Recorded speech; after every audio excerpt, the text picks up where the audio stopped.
देखिए बेटा, ये क्वेश्चन देख लें।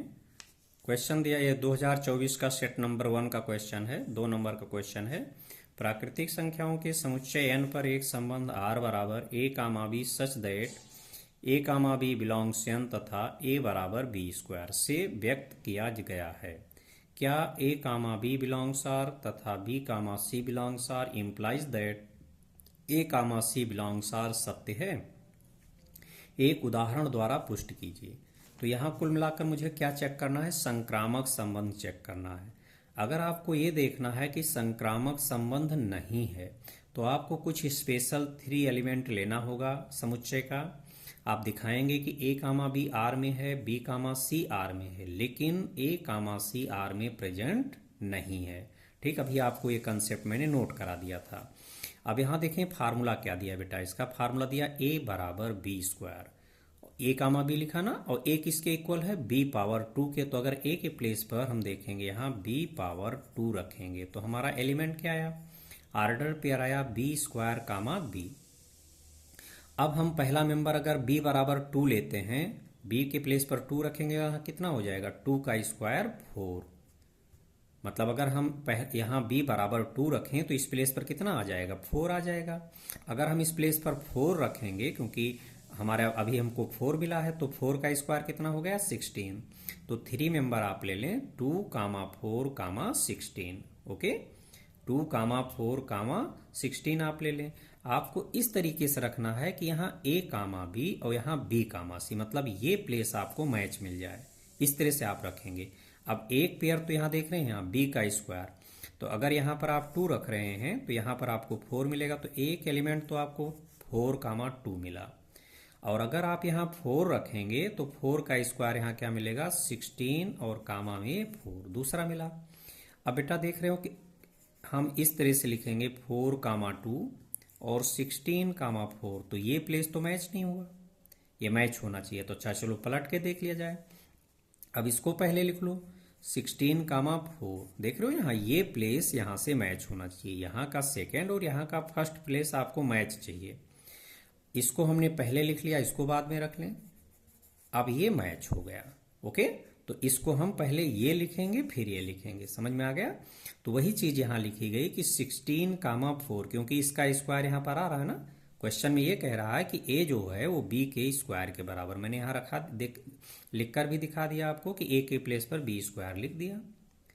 तो हमने देखा यहाँ पर 16 कामा 4 तथा इसी तरह से 2 का स्क्वायर 4 आ रहा है, 4 कामा 2, ये r के मेंबर हैं क्योंकि इस कंसेप्ट को फॉलो कर रहे हैं।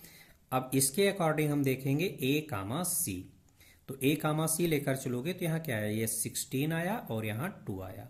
ओके, तो 16 कामा 2 r का मेंबर नहीं है। क्यों? क्योंकि जब आप 2 का स्क्वायर करोगे तो 16 नहीं आ रहा है, जबकि क्वेश्चन के अकॉर्डिंग है कि हम इसका स्क्वायर करें तो ये मैच होना चाहिए, इसका स्क्वायर करने पे मैच होना चाहिए। हमने यहाँ पर 16 लिया और यहाँ 2 लिया, क्योंकि यहाँ पर देख रहे हैं a और c आपको लेना है। तो 2 का स्क्वायर करने पर यह आना चाहिए। क्वेश्चन कह रहा है कि b का स्क्वायर करें तो a मैच हो जाए। तो b का स्क्वायर यहाँ का स्क्वायर करने पर तो 16 नहीं आता ना, 4 आता है, इसलिए इसका स्क्वायर चूंकि यहाँ नहीं मैच हुआ तो ये फार्मूला जो क्वेश्चन में दिया ये फॉलो नहीं हो रहा है। तो एक ये 16 कामा 2 r में बिलोंग्स नहीं है। तो मैंने एक ऐसा एग्जाम्पल ले लिया यहाँ, 3 एलिमेंट विशेष तौर पर छांट लिए अपने समुच्चय में, जिनके लिए a कामा b तो r में है, b कामा c भी r में है, लेकिन a कामा c r में प्रेजेंट नहीं है, अर्थात यहाँ संबंध संक्रामक संबंध नहीं होगा। हालांकि उन्होंने संबंध का नाम नहीं कहा, केवल यही चेक करने के लिए कहा है कि क्या अगर ये इसमें बिलोंग है a कामा b और b कामा c मैं r में लेकर चलता हूं तो a कामा c r में होगा। तो हमारा आंसर आ गया नहीं। a कामा b r में है और b कामा c r में है, तो implies that a comma c belongs r सत्य नहीं है, क्योंकि क्वेश्चन पूछ रहा था कि ये सत्य है कि नहीं है। तो हमारा क्या आंसर आया कि ये सत्य नहीं। उन्होंने कहा था एक एग्जाम्पल से इसको आप वेरीफाई कीजिए, तो एग्जाम्पल से आपने वेरीफाई कर दिया। जब हमको दिखाना होता है कि संबंध स्वतुल्य नहीं है तो आप एग्जाम्पल से दिखाएंगे। सममित नहीं है आप एग्जाम्पल्स दिखाएंगे, संक्रामक नहीं है आप एग्जाम्पल्स दिखाएंगे, लेकिन जब आपको स्वतुल्य प्रूफ करना होगा तब इस कंसेप्ट से दिखाएंगे, सममित प्रूफ करना होगा ये कंसेप्ट लगाएंगे, संक्रामक प्रूफ करना होगा ये कंसेप्ट लगाएंगे।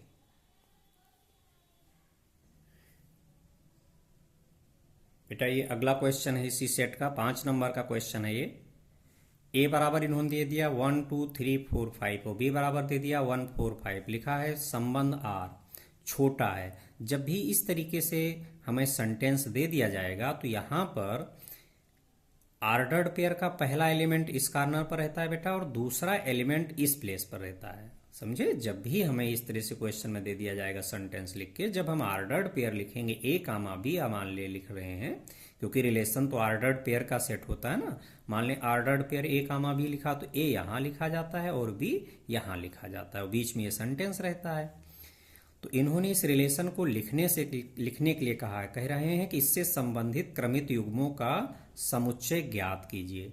ठीक है, संबंध आर से संबंधित क्रमित युग्मों का समुच्चय ज्ञात कीजिए। अभी मैंने पहले ही आपको समझाया था कि जो रिलेशन आर होता है वो ए क्रॉस बी का सबसेट होता है और ए क्रॉस बी क्या होगा, सेट ऑफ ऑर्डर्ड पेयर होता है, क्रमित युग्मों का समुच्चय। आपके पास ए बराबर दिया है और ये बी दे दिया गया है। ए से बी में रिलेशन दिया गया है। आर बराबर हम लिखेंगे ए कामा बी, क्योंकि अभी बताया था आपको संबंध कैसे लिखा जाता है ए से बी में, ए कामा बी। सच दैट के बाद जो इन्होंने लैंग्वेज यहां दिया है, जो सेंटेंस दिया, इसको आप लिखेंगे। यहां सेंटेंस लिखा ना, पहले कॉर्नर पर ऑर्डर्ड पेयर का पहला प्लेस और दूसरे कॉर्नर पर ऑर्डर्ड पेयर का दूसरा प्लेस हो जाएगा। तो क्या हो गया, ए छोटा है बी से। और ए कहाँ का मेंबर है, ए जो मेंबर होगा वो ए का होगा पहले समुच्चय का और बी कहाँ का मेंबर होगा, दूसरे का, जो इधर लिखा हुआ है। ए यहाँ का मेंबर है, बी यहाँ का मेंबर है। अब आर बराबर ए से बी में चल रहे हैं। ए का पहला एलिमेंट 1 है बेटा, ए का पहला एलिमेंट 1 है। ठीक, यहां पर आप 1 रख लो। ए के पहले मेंबर को बी के सभी मेंबर से आपको कनेक्ट करना है, तो आप यहां पर ए के प्लेस पर 1 रख लो। ए बराबर 1 रख लिया। अब बी बराबर 1 रखना है, 4 रखना है, 5 रखना है। लेकिन जब आप बी बराबर 1 रखेंगे और यहाँ ए बराबर 1 रख रहे हैं, यहाँ 1 रखे आप और यहाँ 1 रख रहे हैं, तो 1 छोटा है 1 से। कोई भी नंबर अपने आप से छोटी नहीं होती है, ना ही कोई भी नंबर अपने आप से बड़ी होती है। सभी नंबर अपने आप के बराबर होती है बेटा। तो एक छोटा है 1 से, तो गलत हो गया, अर्थात 1 कामा 1 इसमें नहीं लिखेंगे आप, तो 1 1 से कनेक्ट नहीं है। अब यहाँ तो आप ए का पहला मेंबर सबसे कनेक्ट करना है, तो 1 1 से कनेक्ट तो नहीं होगा। अब 1 को 4 से, देखो यहाँ 1 रख लो और यहाँ 4 रख लो, ये 4 है ना, तो एक छोटा है 4 से, तो सही है, तो 1 कामा 4 लिख लिया। अब यहाँ पर पहला मेंबर रहने दें, ए का पहला मेंबर बी के सभी मेंबर से कंपेयर करेंगे आप, सारे मेंबर्स एक एक करके, जिससे कनेक्ट हो पाएगा, जिसके लिए ये कंडीशन होल्ड होगी वो लिख लेना। अब यहाँ हम 4 लिख चुके हैं ना। अब हम जब यहाँ पर 5 लिखेंगे तो एक छोटा है 5 से, बिल्कुल सही है, एक 5 से छोटा है, तो 1 कामा 5 आ गया। अब इसी तरह से ए का हम दूसरा मेंबर लेंगे, यहाँ 2 है ना, तो यहाँ पर हम 2 रख कर देखेंगे, यहाँ पर आप 2 लिख लो। अब यहाँ पर पहले से कंपेयर करो, 2 1 से छोटा तो हो, 2 1 से छोटा थोड़ो है, 1 नहीं आएगा, 1 के साथ पेयर नहीं बनाएगा। लेकिन 2 4 से छोटा है, अर्थात 2 4 के साथ पेयर बनाएगा। 2 5 से छोटा है, 2 5 के साथ पेयर बनाएगा। अब 3 लेके चलो, 3 को सारे एलिमेंट से यहाँ जितने भी इसके मेंबर हैं कंपेयर करो इसके अकॉर्डिंग। तो 3 को देखो, 3 1 से छोटा नहीं है, 1 से पेयर नहीं बनाएगा। लेकिन 3 4 से छोटा है, 4 से छोटा है, पेयर बनेगा। 3 5 से छोटा है, पेयर बनेगा। अब 4 को लेके चलो, 4 को सबसे कनेक्ट करके देखो, 4 1 से छोटा नहीं है, ओके, पेयर नहीं बनेगा। 4 से छोटा नहीं है, 4 तो 4 के बराबर है ना, छोटा कहाँ है, तो 4 4 से पेयर नहीं बनाएगा। 4 5 से छोटा है, तो 4 किसके साथ पेयर बनाएगा, 5 के साथ। अब 5 देखो, 5 1 से छोटा नहीं है, 5 4 से छोटा नहीं है, 5 5 से छोटा नहीं है, 5 5 के बराबर है बेटा। तो ये सभी ऑर्डर्ड पेयर हो गए। ठीक है, जो हमें रिलेशन दिया है वो रिलेशन यहाँ पर आ गया। अब इन्होंने कहा है बी से ए में भी रिलेशन बताओ। अभी आप लोगों को मैंने कंसेप्ट लिखाई थी कि अगर समुच्चय ए से समुच्चय बी में संबंध आर है तो बी से ए में जो संबंध होता है वो बेटा आर इनवर्स होता है। क्या होता है? Are inverse. तो मुझको यहाँ पर बी से ए में जो रिलेशन बताना है वो आर का इनवर्स होगा। आप यहाँ लिख देंगे because relation R from A to B, तो आर इनवर्स कहाँ से कहाँ जाएगा? बी से ए में। आपने आर को लिख लिया ना, यहाँ आर को लिखा हुआ है। अब आर इनवर्स कैसे लिखेंगे? आर इनवर्स में इसी को पलट देंगे। यहाँ बी का मेंबर है तो बी के एलिमेंट को मैंने स्मॉल बी लिखा, आप स्मॉल बी यहाँ लिखेंगे। ए के एलिमेंट को आपने स्मॉल ए लिखा है। अब जब इसको पलटेंगे तो ये भी पलट जाएगा। इसका इनवर्स कर रहे हैं तो ये भी पलट जाएगा। बी यहाँ आए हैं ना, और इसका उल्टा लिखेंगे आप। छोटा का उल्टा क्या होता है बेटा? बड़ा। तो क्या लिखेंगे? बी बड़ा है ए से। समझ में आया? ए किसके अंदर है? ए के अंदर, और बी कहाँ है? बी के अंदर। अब आर इनवर्स लिखेंगे कैसे? आपने आर को लिख रखा है, इसी में सभी आर्डर पेयर को पलटते चले जाएं, इनका क्रम बदलते चले जाएं। क्या लिखेंगे? 4,1, यहाँ 5,1, 4,2, 5,2, 4,3, 5,3, 5,4। ये आपका आर इनवर्स होगा। 5 नंबर का क्वेश्चन आया था, देख लें जरा सा क्वेश्चन है ये बेटा। 2024 का सेट नंबर 2 में हम पहुंच गए। बहुत ही मेन क्वेश्चन है। इसमें तो ये 2 नंबर का आया हुआ है, लेकिन कभी ये 5 नंबर में आ जाता है, कभी कभी 8 नंबर में भी आ जाता है, कभी 4 नंबर में देते हैं। और बहुत मेन क्वेश्चन है, लगभग हर साल किसी ना किसी सेट में ये क्वेश्चन रहता जरूर है। या तो यहाँ पर R1 और R2 लिख कर दिया जाएगा, कभी इसको बदल देते हैं, यहाँ पर वो कैपिटल R लिख देंगे, यहाँ पर कैपिटल S लिख देंगे, तो उससे कोई दिक्कत नहीं। जो नोटेशन देंगे वो नोटेशन लेकर चलना। इन्होंने दिया है कि R1 तथा R2 समुच्चय में तुल्यता संबंध है, तो सिद्ध कीजिए R1 इंटरसेक्शन R2 भी A में तुल्यता संबंध है। इंटरसेक्शन के बारे में जानते हैं बेटा कि अगर कोई एलिमेंट इंटरसेक्शन में है तो वो दोनों समुच्चय में होता है, और अगर कोई एलिमेंट दोनों समुच्चय में है तो वो इंटरसेक्शन में होता है। इतना तो आप लोगों को मालूम है। अब तुल्यता संबंध दिखाना है तो तुल्यता संबंध की डेफिनेशन आप लोग जानते हैं कि वो स्वतुल्य होना चाहिए, सममित होना चाहिए, संक्रामक होना चाहिए। अब आपको इस कंसेप्ट की जरूरत पड़ेगी। अगर आपको स्वतुल्य दिखाना है किसी संबंध को तो ए कामा ए उस रिलेशन में बिलोंग करा दें। ओके, प्रत्येक ए बिलोंग्स ए के लिए चलेंगे और इतना आप दिखाएंगे। तो देखते हैं बेटा, यहाँ पर इन्होंने क्वेश्चन में दिया है कि यदि R1 तथा R2 समुच्चय में तुल्यता संबंध है। ये स्टेप मैंने क्वेश्चन से कॉपी किया बेटा। तो अब तुल्यता संबंध की डेफिनेशन सभी बच्चे जानते हो कि तुल्यता संबंध क्या होता है? स्वतुल्य होता है, सम्मित होता है और संक्रामक होता है। डेफिनेशन आपको लिखाई गई है कि कोई संबंध तुल्यता संबंध कब कहलाएगा? जब वो स्वतुल्य हो, सम्मित हो तथा संक्रामक हो। आपको यहाँ R1 और R2 तुल्यता संबंध दिए हैं, तो इसका मतलब R1 तथा R2 स्वतुल्य हैं, सम्मित हैं और संक्रामक हैं। अब इतने की मदद से इसको नंबर 1 आप लिख देना। ये वाली स्टेप नंबर 1 लिख दिया। यहाँ से आपको R1 और R2 स्वतुल्य है, सम्मित है और संक्रामक है।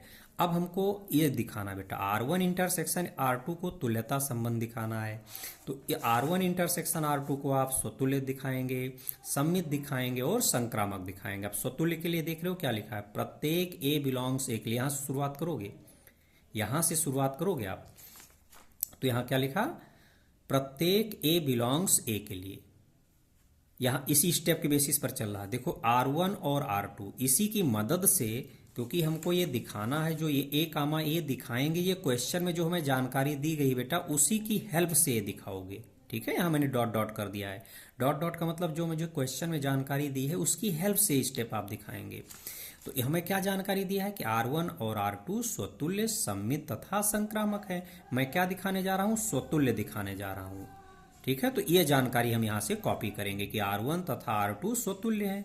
तो R1 और R2 स्वतुल्य हैं, इसलिए प्रत्येक A कामा बिलोंग्स A के लिए जब कोई रिलेशन स्वतुल्य होता है, तुरंत जैसे ही हम कहेंगे कि R स्वतुल्य है, इतना हम तुरंत लिख देंगे। अगर मैंने बोल दिया कि कोई संबंध स्वतुल्य है तो A बिलोंग्स A लेकर चलोगे, तुरंत ये स्टेप आ जाएगी, तुरंत। इसके बाद तुरंत ये स्टेप आएगी। हमने क्या लिखा है? R1 तथा R2 स्वतुल्य हैं, लिखे हो ना, इसी की जरूरत तो भी है। तो इसलिए प्रत्येक A बिलोंग्स A के लिए A कामा A कहाँ होगा? R1 में। यही से स्टेप मैंने अभी कहा था आप लोगों को, इसी से मैं सॉल्व कराऊंगा। जैसे ही आपको मालूम चल गया कि संबंध स्वतुल्य है, इसके बाद ये स्टेप आप लिखेंगे, तुरंत लिखेंगे। इसके बाद सीधे यही स्टेप आएगी। तो प्रत्येक A बिलोंग्स A के लिए A comma A belongs R1 तथा A comma A belongs R2। अब बेटा जब A कामा A R1 में है और A कामा A R2 में है, तो इंटरसेक्शन में भी तो होगा। ये मेंबर R1 में है, R2 में है, तो इंटरसेक्शन में होगा। कोई मेंबर अगर दोनों सेट में है तो इंटरसेक्शन में होता है। और जैसे ही हम इतना दिखा ले जाएंगे बेटा कि ए कामा ए बिलोंग्स आर, तुरंत ये संबंध हमारा स्वतुल्य संबंध हो जाएगा जिसमें मैंने बिलोंग दिखाया है। तो अभी आपने ए कामा ए को कहाँ बिलोंग दिखा दिया? इंटरसेक्शन में। इसका मतलब R1 इंटरसेक्शन R2 किसकी कंसेप्ट को फॉलो कर गया? स्वतुल्य संबंध की। तो R1 इंटरसेक्शन R2 एक स्वतुल्य संबंध है। ओके, अब सममित के लिए देखोगे आपको क्या करना होता है। सममित के लिए आप यहां से शुरुआत करेंगे, ए कामा बी बिलोंग्स समुच्चय के लिए लेकर चलेंगे और यहां माना लिखेंगे कि माना A comma B belongs are. जिसको आप सममित दिखाना चाहते हैं उस संबंध में इसको मान के चलोगे बेटा।